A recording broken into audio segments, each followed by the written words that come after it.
All right, guys, so what we're gonna actually do is targets 3 and 4 this time.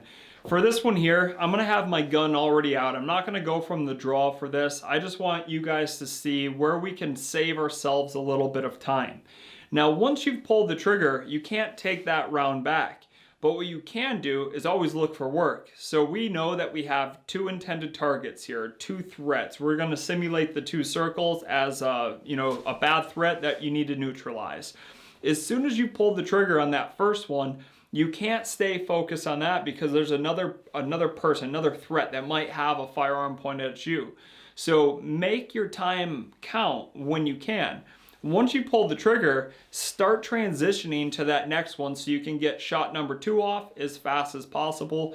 But remember, it doesn't matter how fast you shoot if you can't hit your actual target. So what it should look like is something like this. I'm gonna start from a compressed low ready, meaning my firearm's just right here. And when I use the word threat, I'm gonna present the firearm straight at number 3.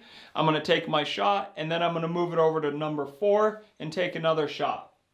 Threat. Bring it straight back to that compressed ready here.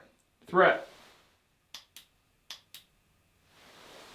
Now we're gonna pick it up a little bit, and where we wanna pick it up is presenting the firearm because we're not shooting at that moment, and also after we take the first shot onto our second shot. Threat. Threat. You can see my first shot on that one for number 3 was slightly low. It still hit it, but I'm not happy with that, so I just want to run it one more time. I'm going to slow it down a little bit just so I end on a really good note here. Threat. Threat. Perfect. I was happy with that last one, so I'm just going to reholster this for right now. The biggest thing about your transition, again, is as soon as you pull the trigger, start looking for the next thing. You don't need to focus on your sight as much. It's kind of like when you're sitting at your computer.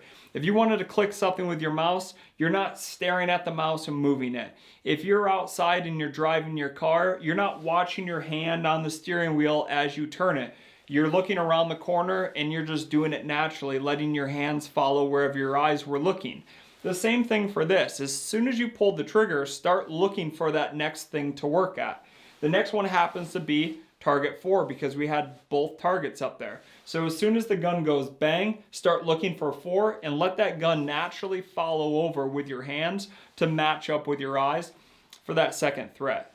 Hey, thanks a lot for jumping in here. If you guys enjoy this, remember we are going to do mini series this next week. So as soon as I post this one, the following day we should see the next video and the next video. Make sure you guys do like, subscribe, comment, whatever you have to say about this. Your feedback does truly matter, so I'm open to those suggestions. You guys said you wanted a little bit more clear thing. Make sure I'm running with 2 cameras. That's what we're out here doing this time. So again, thanks for all the feedback, and I hope you guys enjoy this series.